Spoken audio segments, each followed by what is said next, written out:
بسم الله الرحمن الرحيم الحمد لله رب العالمين والصلاة والسلام على أشرف الأنبياء والمرسلين نبينا محمد وعلى آله وصحبه أجمعين. سلام الله عليكم ورحمة الله وبركاته. أهلا وسهلا بكم. Bienvenue à vous dans cette 82e rencontre des leçons à tirer de la vie du meilleur des hommes. Fawallahi, toujours aussi heureux de partager cela avec vous. فأسأل الله تبارك وتعالى أن يجعلنا وإياكم ممن تعلقت قلوبهم بالله عز وجل. Je demande à Allah تبارك وتعالى pour nous ainsi que pour vous de faire partie de ceux dont le cœur s'accroche à Allah تبارك وتعالى. Nous sommes toujours entre ces deux grandes batailles, celle de Uhud et celle de Al-Khandaq, de la tranchée. Et parmi les événements qui eurent lieu entre ces deux grandes batailles, un jour le prophète sallallahu alayhi wa sallam était sur la route avec ses compagnons après l'événement de Zat al-Riqa'. Alors qu'ils étaient sur le chemin, ils ont rencontré un groupe de mécréants et ils en ont fait parmi eux des captifs, des hommes, des femmes et des enfants, et également des biens et de l'argent. Il est rapporté que l'un des mécréants de cette tribu n'était pas présent lorsque sa tribu s'est fait capturer. Et lorsqu'il est arrivé dans le lieu, il a vu qu'il n'y avait plus personne. Et il a appris que c'était les musulmans qui avaient pris et fait captif sa famille. Et il a juré qu'il ne délaissera pas et n'abandonnera pas l'armée du prophète sallallahu alayhi wa sallam jusqu'à en faire couler le sang de l'un d'entre eux. Car Naam, ils avaient capturé son épouse, sa famille. Il s'est donc mis à leur poursuite. Et lorsqu'il a retrouvé les pas des musulmans, il a attendu la nuit.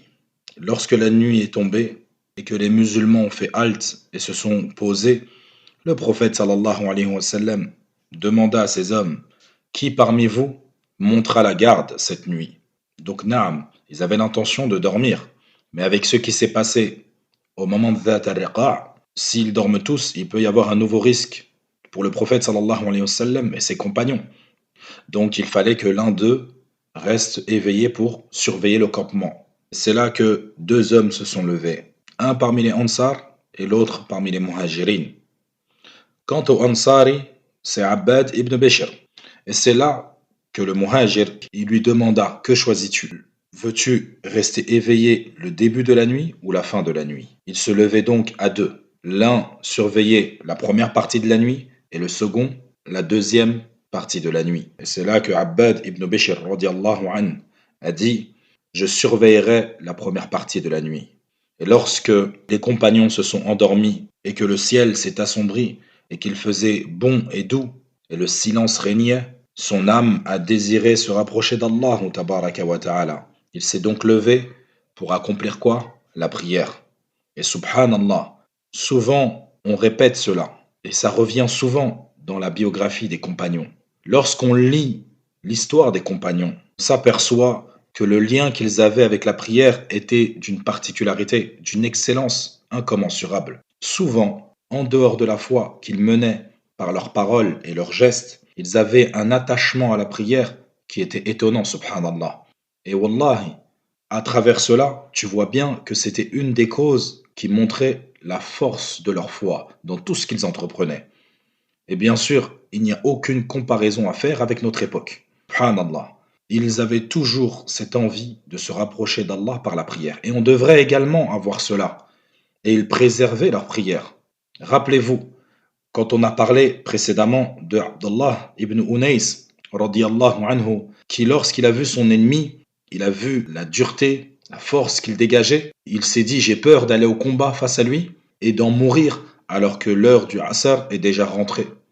Et je n'aurais pas pu accomplir ma prière obligatoire du Asr. Et pour eux, c'était impensable, inimaginable de leur part. La prière, as-salat, as-salat. Également, rappelez-vous, Khubayb, radiallahu anhu, au moment où il va se faire exécuter, qu'est-ce qu'il demande? À effectuer 2 unités de prière. Allahu Akbar. Et il les fait légères, de peur qu'on pense de lui que c'est un peureux. Et à cet instant, on parle de qui? De Abbad ibn Bishr, radiallahu anhu, qui montait la garde et il décide de prier, de se rapprocher de son Seigneur. Combien de savants nous disent que la prière de la nuit a une saveur. Elle a une saveur qui est inestimable. Une saveur dont rien ne lui est comparable sur cette terre.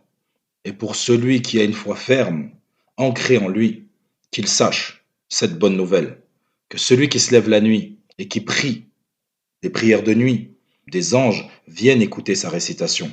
Et lorsqu'il récite le Coran, un ange se rapproche de sa bouche, jusqu'à coller sa bouche sur celle du serviteur qui est en train de prier et réciter le Coran. Hani'an liman yusalli fil layl wan nasu niyam. Bonne nouvelle à celui qui fait l'effort de prier la nuit alors que les gens dorment. Allah Azza wa Jal yaqul Inna nashi'ata al-layli hiya ashaddu wat'an wa aqwamu qila. La prière pendant la nuit est plus efficace et plus propice pour la récitation. Fa subhanallah, la prière de nuit apaise ton âme. Celui qui est triste, qui se lève la nuit. Celui qui a des soucis, qui se lève la nuit. Qu'il se rende compte qu'il est seul avec son Seigneur. Wallahi, lorsque tu es dans la détresse absolue et que tu te lèves la nuit pour prier ton Seigneur, Wallahi, ça a une saveur incommensurable, indescriptible. Et pour celui qui a la possibilité de le faire et de rechercher dans son cœur cette crainte par des larmes, alors qu'il le fasse. Subhanallah, cela sera ses plus belles nuits sur cette terre. Rends-toi compte, ya Abdallah, que lorsque tu pries la nuit, tu parles en cachette avec Allah Azzawajal. Tu es seul avec ton Seigneur, celui qui a tout créé, et tu parles avec lui. Et il te répond, et qui t'exauce, et il t'accorde, il te donne, il t'élève, il te préserve. Car comme tu le sais, Allah Azzawajal, le dernier tiers de la nuit, il descend et il dit à ses serviteurs, qui me demande que je lui donne, qui me demande pardon, que je lui accorde le pardon. Il te parle, il t'encourage à lui demander. Fa'akthir, rajoute, fais-le. Wallah, subhanallah. Abbad ibn Bashir, radiyallahu an, il se lève la nuit, il prie, et voilà que le mécréant voit cet homme se lever. Il voit un homme seul en pleine nuit. Et lui, il est caché derrière. Il prend son arc, il place sa flèche et il tire sa flèche dans le dos de Abbad ibn Bishr radiyallahu an. Pensez-vous que Abbad ibn Bishr a bougé? Fawallahi kalla, il n'a pas bougé. Il sent la flèche lui rentrer dans le dos et il ne grimace ni ne bouge d'un iota. Et voilà que l'homme prend une seconde flèche et il tire à nouveau cette flèche. Et voilà que cette flèche vient s'enfoncer dans le dos à nouveau de Abbad ibn Bishr. Et il ne bouge toujours pas, radiyallahu an. Puis, l'homme prend une troisième flèche et rebelote. Il tire sa flèche. Et elle vient se planter, encore une fois, dans le corps de Abbad, radiyallahu anhu. Et celle-ci le fait grimacer. Et il sent qu'il va s'évanouir ou perdre la vie. Donc, qu'est-ce qu'il fait? Il continue et finit sa prière, sauf qu'il la raccourcit, il l'allège. Il ne la rallonge pas comme il a l'habitude de le faire. Allahu Akbar. Il n'arrête pas sa prière. Il finit sa prière qui est une prière surérogatoire, mais qui a une saveur inestimable. Donc il la complète, sauf qu'il la raccourcit.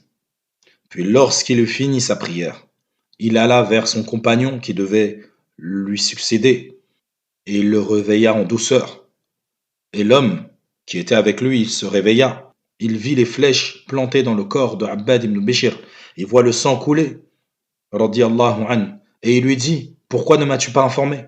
Pourquoi ne m'as-tu pas réveillé? À la première flèche que tu as reçue. Et là, savez-vous ce qu'il lui a répondu? Abbad ibn Bishr, radiyallahu an.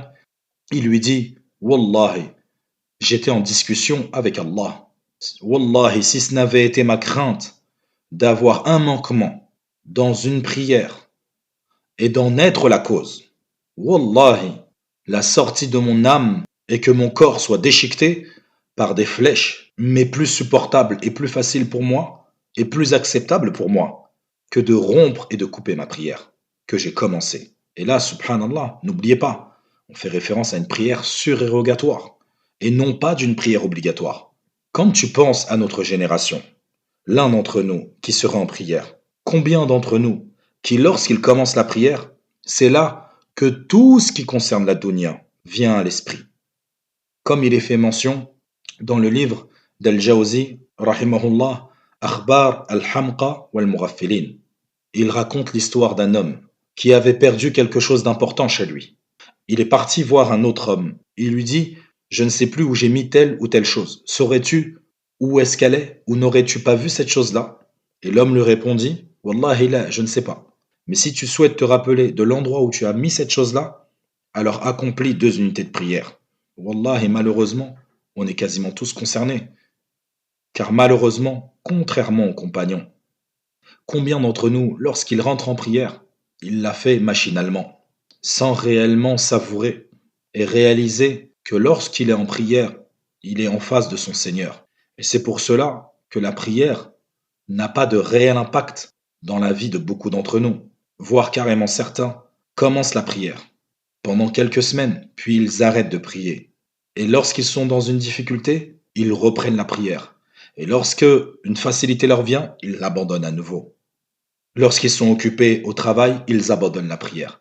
Contrairement aux compagnons du prophète sallallahu alayhi wa sallam, qui pour rien au monde ne loupaient une prière. Il est rapporté que certains d'entre eux, qui ont suivi après les compagnons, lorsqu'ils se réveillaient pour aller en prière, la couleur de leur visage changeait. Et on leur posait la question: qu'est-ce qui se passe? Pourquoi la couleur de ta peau a changé? Et ils disaient: je m'en vais vers mon Seigneur, et je vais parler avec mon Seigneur. Et cela, sachez que ça vaut pour tous les actes que l'on fait dans notre religion, qu'on applique, tels que l'odo. Si on réalise qu'au moment où on fait l'odo, à chaque goutte qui tombe, ce sont des péchés en moins, et qu'on réalise réellement l'importance de parfaire cet odo, wallahi, on ferait l'odo comme personne.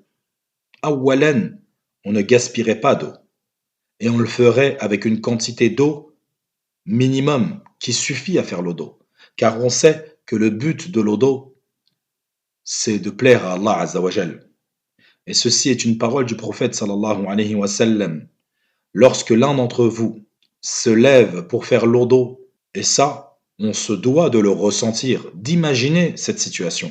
À la fin de l'accomplissement de ces gestes, les gouttes qui en tombent, ce sont des péchés qui s'en vont. Tatasaqat.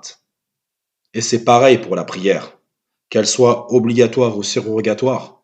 Lorsqu'on est en prière, on est face à notre Seigneur, Rabbuna Jalla Jalalu, et il nous répond.